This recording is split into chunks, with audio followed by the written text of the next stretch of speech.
The iconic home of Andrew Jackson is breathtaking just about any time.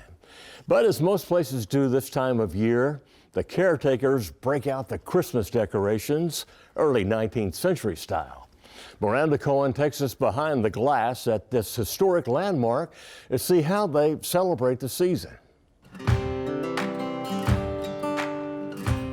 Nestled in the gently rolling hills of Hermitage, Tennessee, is the stately mansion that bears the same name. The Hermitage, the private home and property of Andrew Jackson, the nation's 7th president, was turned into a museum way back in 1889, some 45 years after his death. Overnight, the most famous man in the country, and he saved our union. And thanks to a financial twist of fate, nearly everything you see at the mansion today is authentic. There were two factors. One, the family had no money after the Civil War, so they were, not going out redecorating all the time. So much of it is really their stuff. It's, really the Jacksons' possessions. So this is Andrew Jackson's office, where he was Vice President of Research and Collections and Chief Curator Marcia Mullen has been at the Hermitage for nearly 35 years herself and is happy to show us how the Jacksons decked the halls for the holidays. It was very different than what we think of as Christmas. A lot of the traditions that we follow today had not yet really come into practice. They were beginning to come into practice. A lot of things were much more simple. It was a time that everybody was very happy. The cotton harvest was over. The hard work of the year had ended for a while. So that meant that both the white family and the enslaved families had a little bit of time to themselves. An avid reader, the General, as he preferred to be called even after his presidency, would have likely seen a new poem which appeared in print for the first time. And one of his favorite authors had penned a brand new, fanciful Christmas tale. It was the night before Christmas actually was written in 1823, and it appeared in a Nashville newspaper by 1834. So during Jackson's lifetime, he could have read that poem. He could have read A Christmas Carol. Christmas Carol came out in 43, and they read a lot of Dickens, so undoubtedly they saw that story. Mullen says they keep the Christmas decor authentic, using things the family may have actually enjoyed during the season, even the gifts on display. Anyone living at the Hermitage would have been very fortunate to get a luxurious gift like this, a beautiful box of fresh fruit, including fresh oranges. The oranges were brought in on a steamboat and considered a real luxury at the time.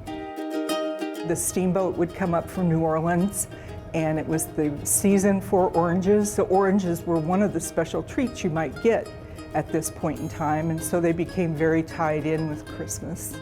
The presents were simple and meaningful: an engraved matchbox, a hair clip, and always books.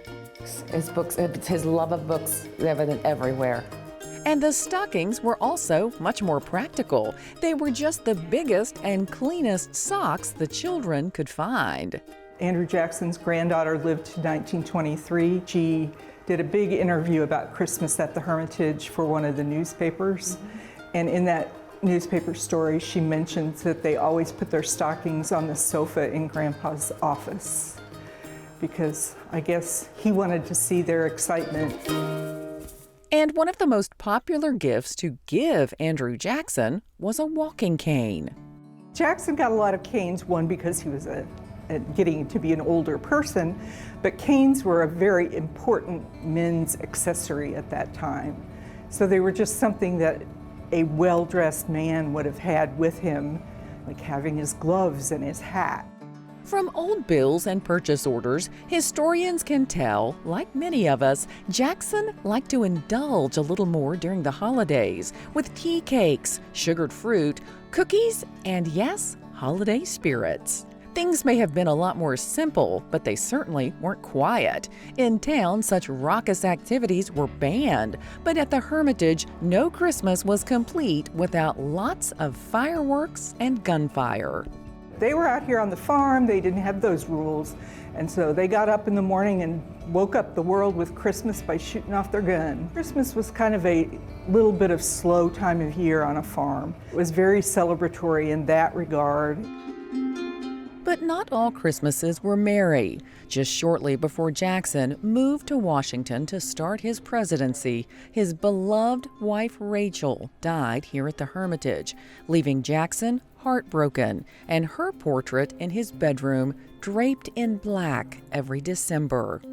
On December 22nd, she just collapsed, later died that day. And so the funeral was on Christmas Eve in 1828.